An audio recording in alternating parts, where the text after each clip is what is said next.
Colonel James Harrison stood motionless in the ruins of Lunar Base Alpha's observation dome, his weathered face illuminated by Earth's gentle glow. The acrid smell of melted polymers and scorched metal still lingered in the recycled air, a constant reminder of the devastation wrought just hours ago. Through the crystalline cracks in the reinforced dome, he could see the once bustling research complex be reduced to twisted wreckage, its state-of-the-art laboratories now nothing more than debris scattered across the lunar surface.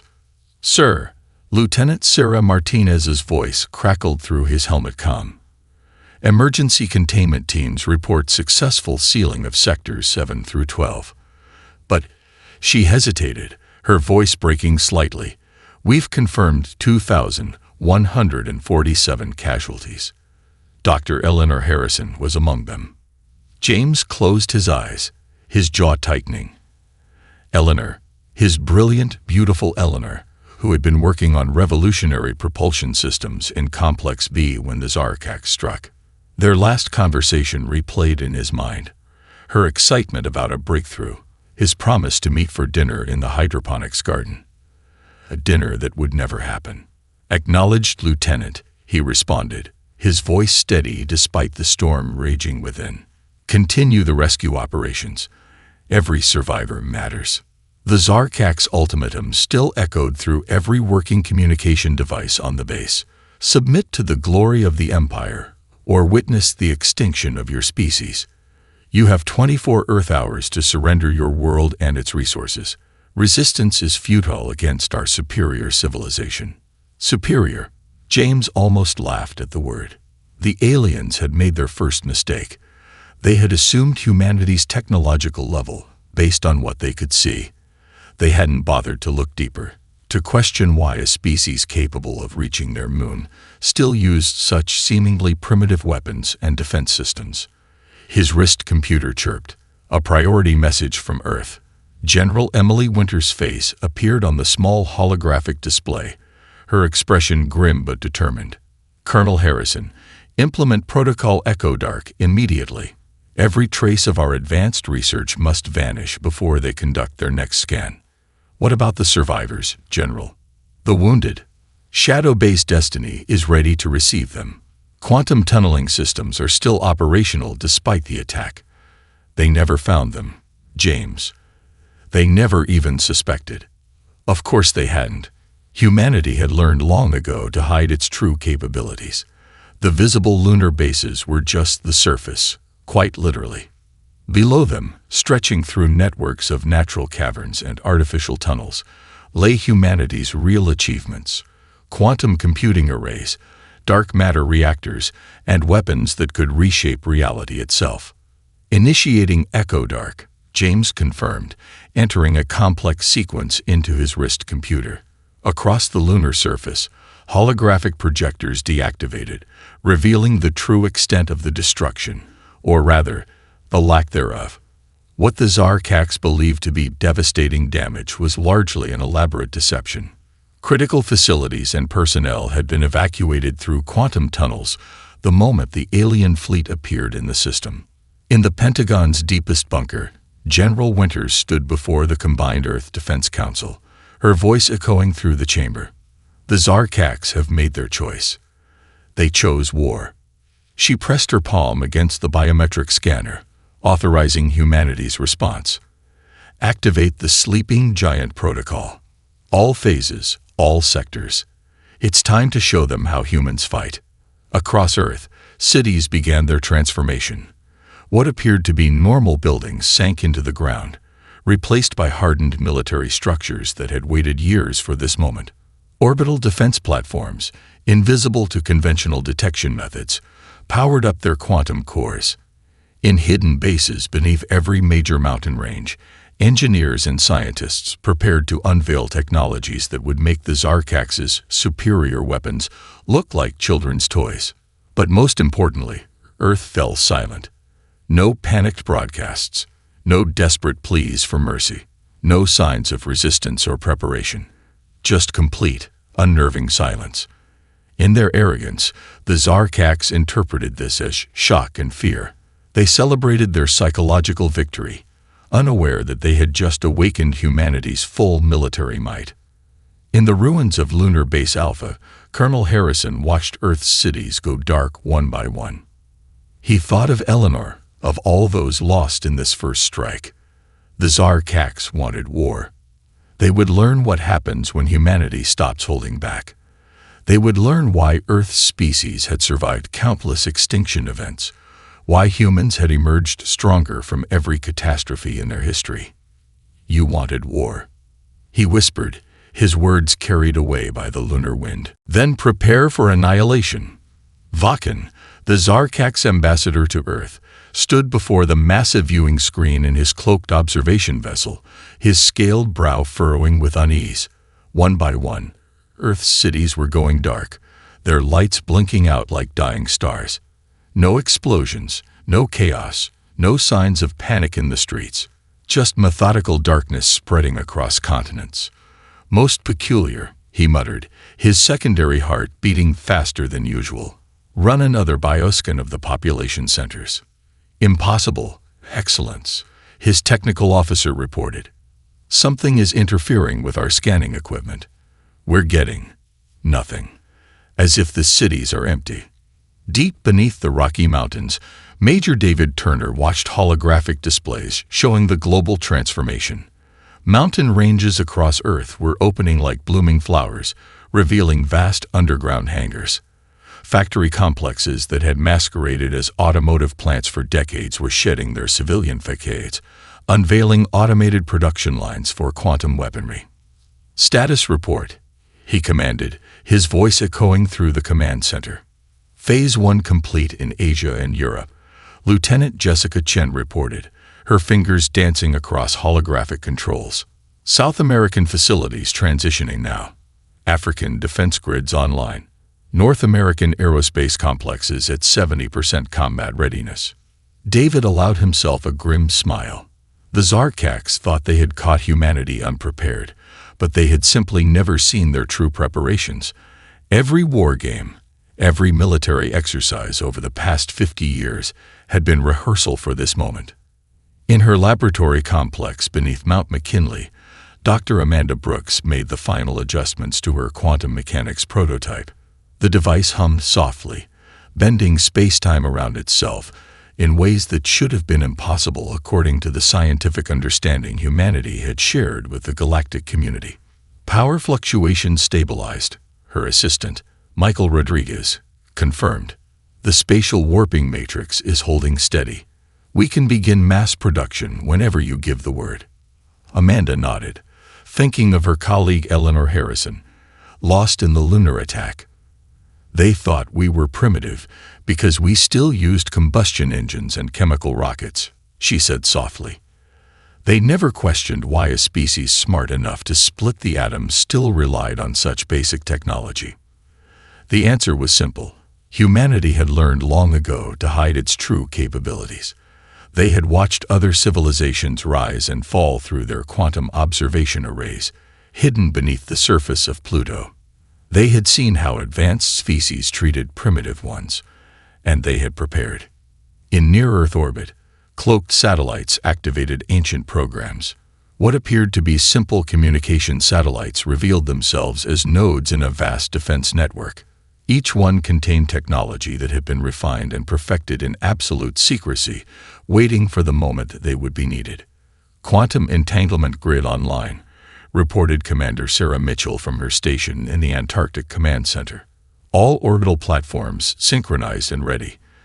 Defense Pattern Delta is now active. The Zarkax celebration of their victory was in full swing aboard their flagship. High Commander Zexthor raised a glass of fermented stellar plasma to his success. To the swift subjugation of another primitive world, he declared. His celebration was interrupted by a junior officer rushing into the chamber. High Commander, we've lost contact with our forward observation posts in the Kuiper Belt. Impossible, Zexthor scoffed. The humans don't have technology that could reach that far. Their ships are limited to chemical propulsion. Sir, that's just it. We're not detecting any ships at all. The outposts are simply gone. In his Rocky Mountain Command Center, Major Turner received the confirmation he had been waiting for. "All systems are go, sir," Lieutenant Chen reported. "The quantum defense grid is fully operational. Earth is ready." Turner thought of all the years of preparation, the generations of humans who had worked in secret to reach this point. The Zarkax had no idea that every piece of primitive technology they had observed was carefully crafted camouflage. Humanity had been building its true military might in secret, waiting for the day some alien race would make exactly this mistake. "Send word to all commands," he ordered. "Operation Midnight Sun is now active. Let's show them what humanity has been hiding all these years." Above the Earth, in what appeared to be empty space, thousands of quantum-shifted warships shimmered into existence, their crews ready, their weapons primed. The silent mobilization was complete. Now came the time for humanity's response. Admiral Jessica Reynolds stood at the helm of the U.S. Shadowhawk, her vessel cloaked in quantum shadows between Mars and Jupiter. The holographic display before her showed the approaching Zarkax invasion fleet, 5,000 ships strong, their hulls gleaming with artificial suns that powered their weapon systems. "All battle groups report ready, Admiral," Commander Marcus Wright announced, his voice steady despite the tension. "Operation Checkmate awaits your command." Jessica studied the tactical display, remembering the countless simulations they had run for this moment. The Zarkax fleet followed exactly the attack pattern their intelligence had predicted, a three-pronged assault designed to overwhelm conventional planetary defenses. "Send the signal to Dr. Brooks," Jessica ordered. "Begin Phase 1. In her laboratory beneath Mount McKinley, Dr. Amanda Brooks received the transmission. She placed her hand on the quantum initiator, thinking of her friends lost in the lunar attack. "Activating spatial distortion grid," she announced. "May God forgive us for what we're about to do." The space around the Zarkax fleet began to ripple. At first, the aliens didn't notice anything wrong. Their sensors, designed to detect normal space phenomena, registered nothing unusual. Then the screaming began. "High Commander," a Zarkax officer shouted, his scales pale with fear. "Spatial anomalies forming throughout the fleet. Our ships, they're being torn apart." Lieutenant Michael Torres watched from the cockpit of his quantum strike fighter as the first artificial black holes bloomed like deadly flowers among the enemy fleet. The advanced ships of the Zarkax, for all their power, stood no chance against weapons that bent reality itself. "Ghost Squadron, form up," he commanded, leading his wing of fighters through the chaos. Their vessels, powered by dark matter engines, moved with impossible grace. "Target their command ships. Let's show them what humanity's primitive technology can do." The Zarkax fleet tried to regroup, to form defensive patterns against this unprecedented attack. But humanity had studied their tactical doctrine for years. Every countermove they attempted had been predicted, simulated, and planned for. "Admiral," Commander Wright reported, "the enemy's attempting to open hyperspace corridors for retreat." Jessica allowed herself a grim smile. "Activate the quantum locks." Across the solar system, hidden arrays powered up, generating fields that made faster than light travel impossible. The Zarkax fleet was trapped, their superior numbers meaning nothing against an enemy that had turned space itself into a weapon. High Commander Zexthor watched in horror as his mighty armada was systematically dismantled. "Impossible," he roared, pounding his command console. These primitives, they were using chemical rockets. Their weapons were crude projectiles. "Sir," his science officer interrupted, voice trembling, "we're detecting energy signatures unlike anything in our database. Their technology, it's beyond anything we've encountered." In the thick of battle, Lieutenant Torres led his squadron through the dying remnants of a Zarkax dreadnought.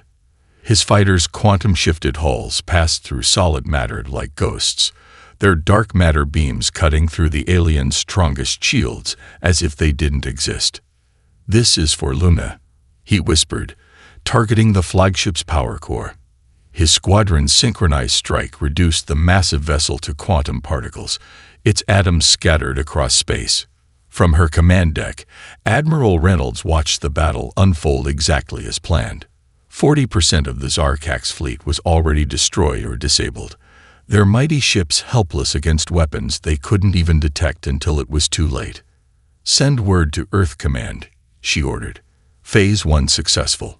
The enemy's space superiority has been neutralized." She paused, watching another Zarkak's cruiser implode under the influence of their quantum weapons, and informed them that the enemy now understands exactly what they've awakened. As the battle concluded, the surviving Zarkak ships hung dead in space, their crews witnessing humanity's true power. The message was clear. They had grievously underestimated Earth. The silent, primitive planet they had thought would be an easy conquest had revealed itself to be something far more dangerous, a civilization that had mastered the fundamental forces of the universe itself. "Prepare boarding teams," Jessica commanded. "Let's show our guests what else humanity has been hiding all these years." Captain Robert "Bob" Anderson paced the length of Silicon Valley's underground strategic command center, his footsteps echoing off walls lined with quantum processors. The holographic display dominating the center of the room showed the Zarkak's fleet's desperate attempts to regroup after their devastating losses. "Solomon," he addressed the room's AI interface, "show me their next probable move." The air shimmered as the strategic response AI projected its calculations. Countless battle scenarios played out in accelerated time, each one analyzed and discarded until only the most likely outcomes remained. Based on their cultural imperatives and historical battle doctrine, Solomon's calm voice resonated through the chamber. "The Zarkaks will attempt a desperate gambit. High General Zexthor cannot return to the Empire in defeat. Their remaining forces will split into 3 groups, targeting Earth's major population centers." Lieutenant Ashley Parker's hologram materialized beside the tactical display. Her special operations team had infiltrated the Zarkak's command structure months before first contact. "Confirming Solomon's analysis, sir. We're intercepting orders now. They're preparing for a suicide run." Bob allowed himself a grim smile. "Just as we predicted. Solomon, initiate defense pattern Echo."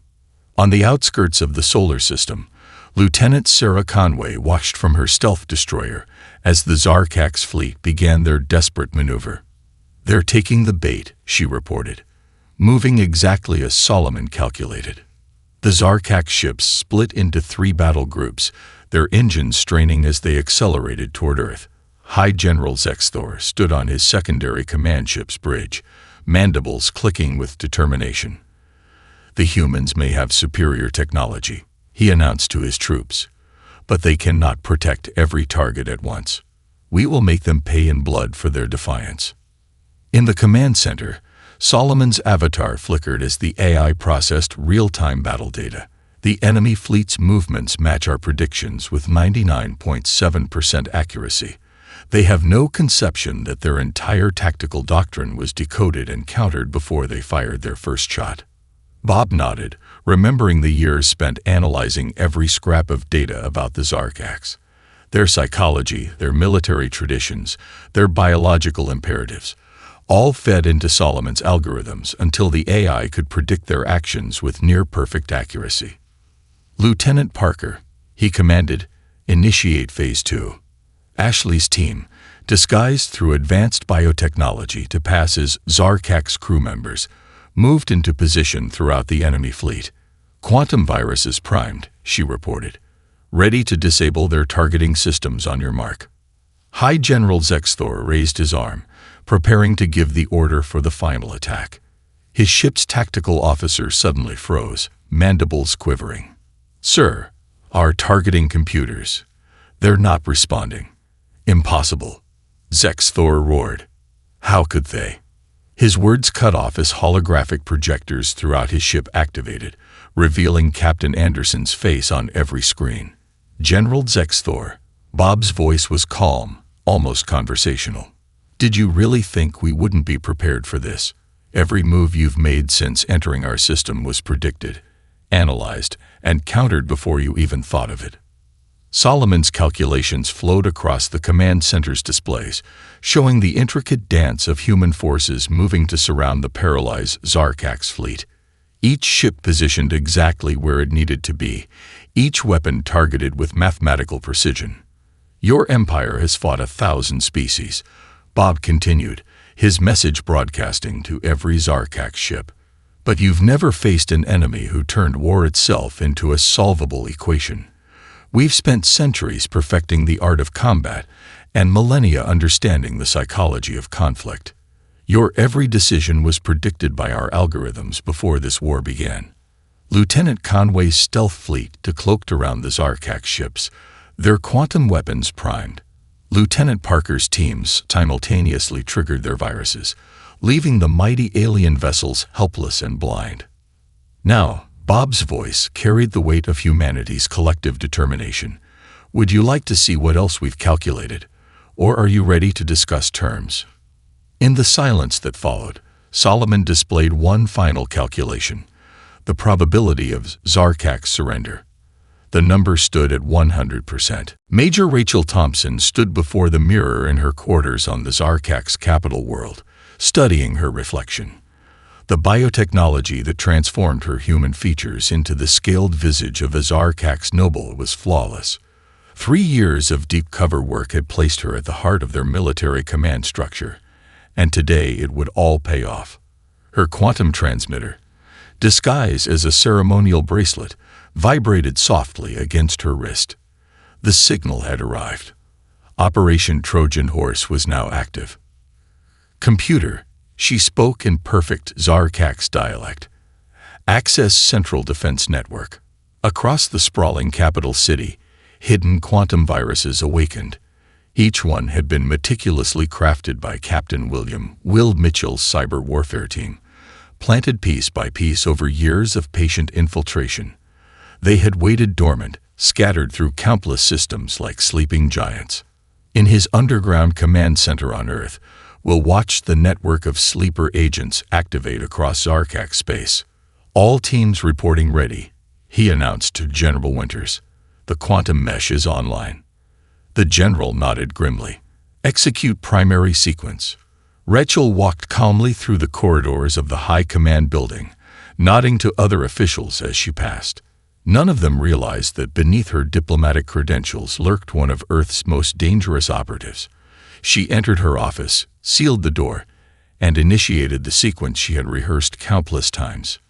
"Beginning system override," she whispered into her transmitter. "Phase 1 active."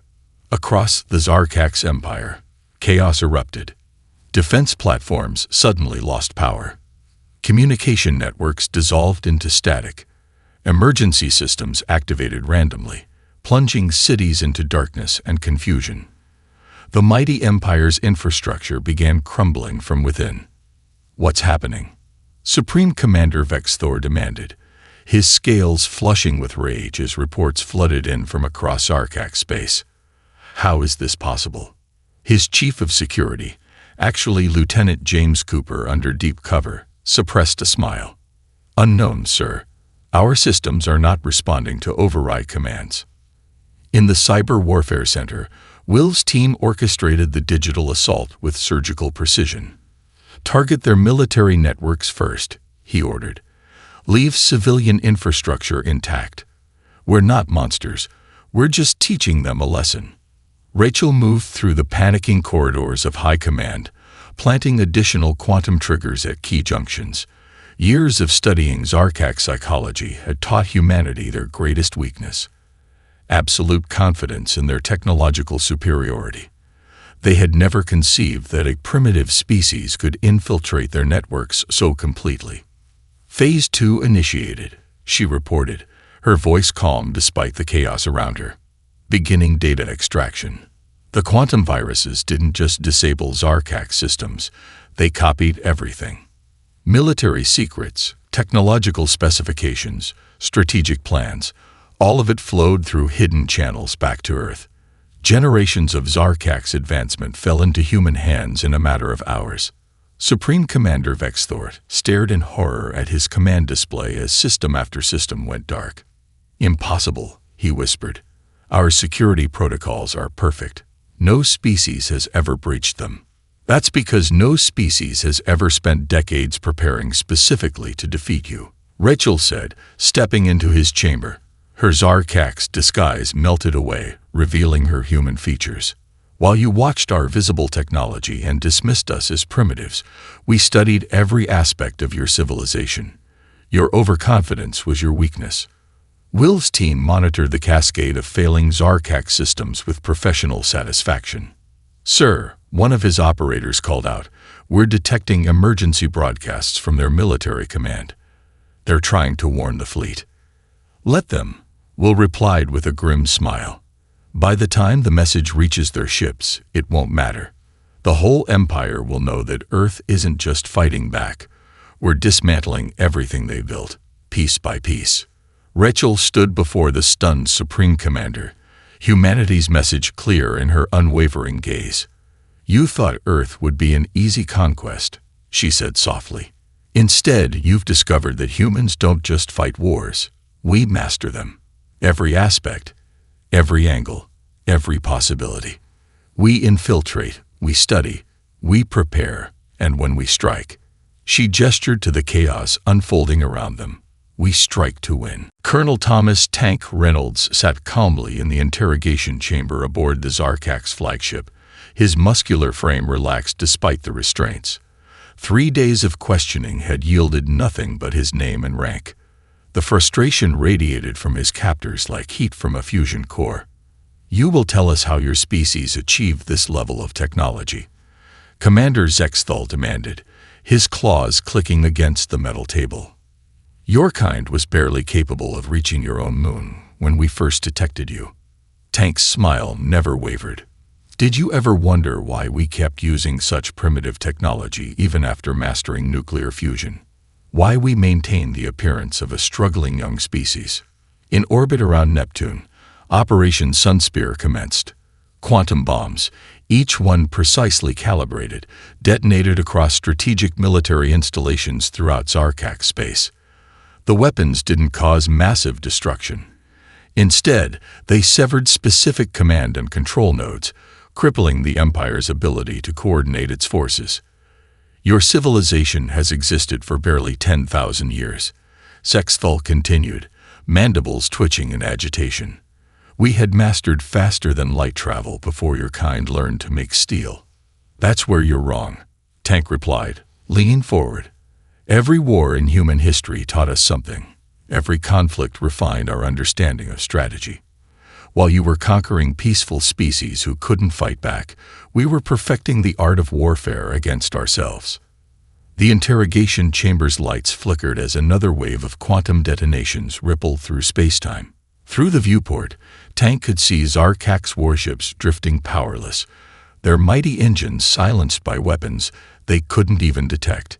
The Roman Legion taught us organization, he continued, his voice taking on a professor's tone. Genghis Khan showed us the power of mobility and adaptation. Napoleon demonstrated the importance of logistics. World War II proved the value of industrial capacity and code breaking. General Emily Winters watched from her command center as Operation Sunspear unfolded. Status report, she demanded. Precision strikes successful, General.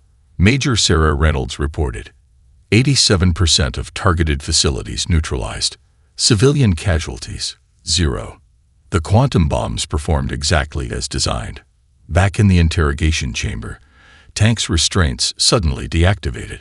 The ship's artificial gravity fluctuated as human quantum technology interfered with Zarkak systems. You see, he continued, standing slowly, humans don't just fight wars. We study them. We learn from them. We perfect them. Commander Zexthal backed away, his warrior's instincts screaming danger. What are you? We're the species that turned warfare into a science, Tank replied, his voice carrying the weight of human history. Every human conflict, every battle, every war, they were all preparation for the day we'd meet someone like you. A species that thought superior technology meant automatic victory. Through the viewport, space itself seemed to ripple as human quantum ships decloaked. They moved with impossible grace, their dark matter engines defying conventional physics. Each vessel positioned itself with surgical precision, targeting vital systems aboard the Zarkak ships. Your kind slaughtered thousands of innocent people on our moon. Tank continued, advancing slowly. You expected panic, terror. Instead, you got silence. Know why? Because we were finally implementing the strategies we'd spent millennia developing. In her command center, General Winters received the final confirmation. All primary targets neutralized, ma'am. The Zarkak's military infrastructure has been effectively decapitated. Minimal collateral damage. Tank reached the viewport, gesturing to the disabled Zarkak's fleet. Look at your mighty armada now, crippled not by brute force, but by precise strikes at exactly the right points. That's how humans wage war, with calculation, preparation, and absolute commitment to victory. Commander Zexthal stared in horror as more human ships emerged from quantum shadows. What do you want? Want? Tank turned, his expression deadly serious. We want you to carry a message back to your empire. Tell them what happened when they provoked humanity. Tell them how we didn't just defeat you. We dismantled you. Piece by piece, system by system, ship by ship. Not with overwhelming force, but with precision and planning. The message being broadcast across Zarkak space was clear. Humanity could have destroyed them utterly, but chose surgical strikes instead. It wasn't mercy. It was demonstration of absolute control over the battlefield. Dr. Rebecca Morgan stood at the control center of Project Nova, deep within Europa's ice-covered ocean. Through the reinforced viewport, she could see the massive quantum array that powered humanity's ultimate deterrent. The weapon wasn't designed for destruction. It was engineered to rewrite the laws of physics themselves. Final diagnostics complete. Her assistant, Dr. James Peterson, reported. The stellar manipulation grid is ready for demonstration. Rebecca nodded, her fingers hovering over the activation sequence. Send word to General Winters. We're ready to proceed with the demonstration. In orbit around a carefully chosen star system, 30 light-years from any inhabited world, the quantum arrays synchronized. This would be humanity's final message to the Zarkak's empire. Not a threat, but a demonstration of power beyond their comprehension. Broadcasting on all frequencies, Communications Officer Lisa Chen announced, the Zarkak's fleet will have a perfect view of the demonstration. Rebecca took a deep breath, thinking of all the lives lost in the lunar attack. Initiating Project Nova. Quantum field stabilization in 3, 2, 1. The uninhabited star system's sun began to pulse with unnatural light. Energy patterns that defied conventional physics rippled across its surface. The Zarkak's observers watched in horror as the star's core was systematically reorganized at the quantum level. By the First Empire, Supreme Commander Vexthor whispered, his scales pale with fear. What are they doing? The answer came in the form of a controlled stellar nova, precisely calibrated to affect only the designated star system. The sun brightened, dimmed, and then stabilized, all at humanity's command. The message was clear. Earth could now control the very stars themselves. Report from the observation posts. Lisa announced. The demonstration was successful. The Zarkak's fleet is maintaining their position, awaiting further communication. General Winters' hologram materialized in the Europa Control Center. Well done, Dr. Morgan. Now, let's make our position clear. She turned to address the communication array. Open a channel to the Zarkak's command. Rebecca watched as the general's message was transmitted across space. You've seen what we're capable of, Winters stated, her voice carrying the authority of Earth's combined military might. We can trigger artificial supernovas at will. We can rewrite the laws of physics in localized space. And yet, we choose restraint. The Zarkak's High Council, watching from their capital world, sat in stunned silence. Their empire had conquered hundreds of species, but none had demonstrated such absolute control over the fundamental forces of the universe. Look at how we fought this war, Winters continued. Precise strikes. Minimal civilian casualties. Not because we couldn't destroy you utterly, but because we chose not to. This demonstration shows you why. We don't need to resort to barbarism to win. Dr. Morgan monitored the quantum readings as the demonstrated star system stabilized exactly as planned. The stellar manipulation grid had performed flawlessly, proving that humanity could now harness the power of stars themselves. You have a choice, Winters declared to the assembled Zarkak's leadership. Withdraw your forces permanently from Earth space, respect our sovereignty, or witness firsthand what happens when humanity stops holding back. In the tense silence that followed, Rebecca's team maintained their vigilance. The quantum arrays remained powered, ready to demonstrate humanity's power again if necessary. But she knew it wouldn't be needed. The Zarkaks had finally understood what they were facing. The enemy fleet is moving, Lisa reported, a note of satisfaction in her voice.